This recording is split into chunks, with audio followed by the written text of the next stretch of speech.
Hello friends, इस video में हम लोग IIT एडवांस 2020 पेपर 1 का एक क्वेश्चन डिस्कस करने वाले हैं। Vector and 3D geometry chapter का ये 4 मार्क्स का था और कोई भी नेगेटिव मार्किंग नहीं है।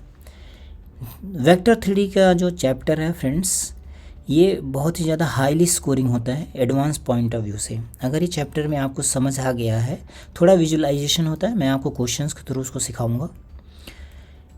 तो यहाँ पे आप एक बार क्वेश्चन सॉल्व करना सीख गए तो ये बहुत ही ज़्यादा स्कोरिंग होता है। जैसे जो दूसरे बहुत सारे चैप्टर्स होते हैं वो पढ़ने में तो मज़ा आता है बट वो स्कोरिंग नहीं होते हैं। ये चैप्टर पढ़ने में उतना मज़ा नहीं आता है जब तक आपको समझ नहीं आ जाता है, बट ये स्कोरिंग बहुत होता है। तो चलिए इस वाले क्वेश्चन में देखें क्या दिया हुआ है। इन अ ट्रायंगल PQR, एक ट्रायंगल दिया हुआ है। तो एक ट्रायंगल पहले हम लोग बना लेते हैं। बहुत सिंपल सी प्रॉपर्टीज़ यूज हो रही होती हैं, बेसिक फंडामेंटल कॉन्सेप्ट्स। IIT आपको हमेशा चाहता है कि आप फंडामेंटल कॉन्सेप्ट्स पे ही थिंक करें। तो फंडामेंटल कॉन्सेप्ट्स पे अगर आप थिंकिंग करते तो आप वहाँ पे आप अपने कॉन्सेप्ट्स बना सकते हैं, वो ऐसा ही चाहता है। ठीक है, तो आपके पास PQR एक ट्रायंगल गिवन है जहाँ पे QR वेक्टर, Q से R की तरफ जाने वाला वेक्टर कितना है A, RP वेक्टर, R से P की तरफ जाने वाला वेक्टर B है, और PQ वेक्टर, P से Q जाने वाला वेक्टर C है। तो यहाँ पे जो ट्रायंगल है वो आप अप्लाई कर सकते हैं ट्रायंगल लॉ। ट्रायंगल लॉ क्या बताएगा? A + B + C = 0। ठीक ना। एक तो आप ऐसे डायरेक्टली भी याद कर सकते हैं, कोई भी ट्रायंगल है उसमें अगर साइड्स आपको साइक्लिक ऑर्डर में गिवन है, इसका मतलब उसका सम 0 होना चाहिए। यही वेक्टर 3D में ट्रायंगल को प्रूफ करने का मेथड होता है। ठीक है, बट इसको अगर आप डायरेक्टली निकालना चाहें ट्रायंगल प्रॉपर्टी की हेल्प से तो भी निकाल सकते हैं। जैसे मान लीजिए मैंने लिखा यहाँ पे PQ वेक्टर, तो इसको क्या लिख सकते हैं PR वेक्टर + RQ वेक्टर। तो देखिए PR वेक्टर तो नहीं दिया हुआ हमें, तो ये कितना बन जाएगा माइनस का वेक्टर B, डायरेक्शन बदल गया। और RQ वेक्टर का भी डायरेक्शन बदल गया तो बन जाएगा माइनस का A। और PQ वेक्टर क्या था CE, तो यहाँ से डायरेक्टली आप यहाँ पहुँच जाएंगे। तो एक तो आपको ये रिजल्ट याद रखना, या फिर आप इस तरह से भी चेक कर सकते हैं, इसको बोलते हैं ट्रायंगल लॉ। तो बस आपको इसी का यूज़ करना है। अब आपको डेटा क्या गिवन है, देखिए आपको A × B का होल स्क्वायर निकालना है। तो पहले इसी को टारगेट करें, हमें निकालना क्या है, इसकी जो वैल्यू होती है उसको बोलते हैं लैग्रेंजे आइडेंटिटी, है ना। इसकी वैल्यू क्या आती है, डिटर्मिनेंट फॉर्म में अगर लिखें तो A का A के साथ में डॉट प्रोडक्ट, फिर A का B के साथ में डॉट, डिटर्मिनेंट लिख रहे हैं ना 2/2 का A.B और B.B, ये होता है हमारे पास लैग्रेंजे आइडेंटिटी। या फिर इसी को लिख देंगे हम लोग mod A² mod B²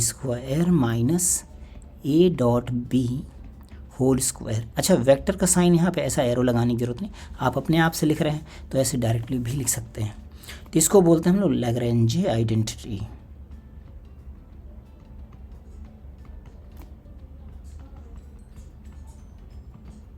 तो ये आपका कनेक्शन होता है between dot product and cross product. तो जब भी आपको डॉट और क्रॉस में आपस में स्विच करना है तो आप इस आइडेंटिटी का यूज कर सकते हैं। तो हमें इसकी वैल्यू निकालने के लिए क्या चाहिए, इसका मैग्नीट्यूड चाहिए जो हमें पहले से गिवन है। ठीक है, और सिर्फ डॉट प्रोडक्ट चाहिए फ्रेंड्स। सोचिए कितनी कम वैल्यू चाहिए हमें, है ना। तो डॉट प्रोडक्ट निकालने के लिए हमारे पास ये वाला रिजल्ट दे रखा है। तो ज़रा रिजल्ट का यूज़ करके देखें। तो पहले ये वाला जो रिजल्ट दिया हुआ है पहले इसका यूज़ कर लेते हैं। ठीक है, ये वाला रिजल्ट क्या दिया हुआ है पहले आपको आइडिया लग जाएगा, तो उसके हिसाब से आप डेटा को मैनिपुलेट करोगे। तो यहाँ पे हमने डॉट प्रोडक्ट लिखा, तो ये हो जाएगा A.C - A.B divided by A.C - B.C, ऐसा दिया हुआ है।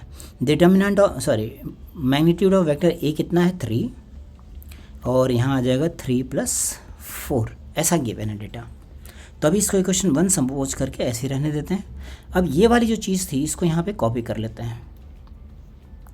अब यहीं से अपना डेटा जो है वर्क करने लगेगा।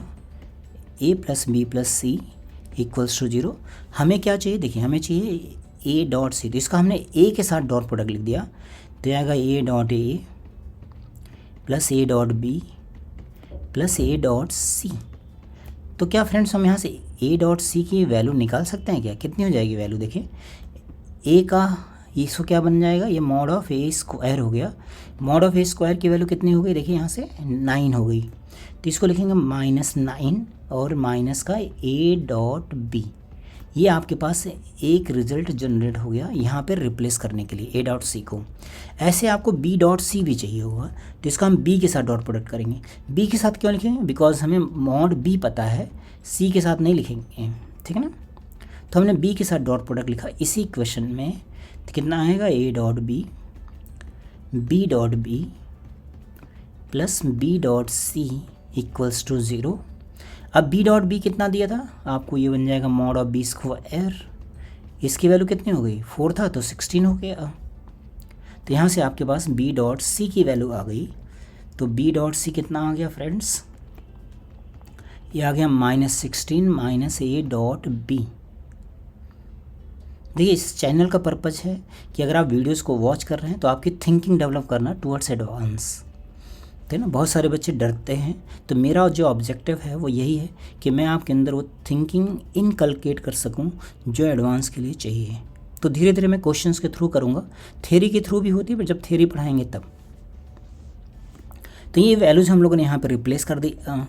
तो ए डॉट सी की वैल्यू कितनी हो गई, -9 माइनस ए डॉट बी, यहाँ पे minus A dot B divided by A dot C की वैल्यू फिर से लिखा -9 माइनस ए डॉट बी, और यहाँ पे माइनस बी डॉट सी की वैल्यू लिखा तो हो जाएगा -16 minus A dot B equals to 3/7। तो अब यहाँ से क्या कैंसिल आउट हो गया, ये वाला पार्ट कैंसिल आउट हो गया, ठीक है। और यहाँ आएगा +16 माइनस का 9 तो 7 हो गया, ठीक है ना। तो यहाँ से वैल्यू आ गई -9 minus twice of A dot B divided by 7 is equals to 3/7। I hope इतना ठीक है फ्रेंड्स। देन इसको सिंपली 7 से 7 कैंसिल आउट, इधर जा कर के 12 हो गया।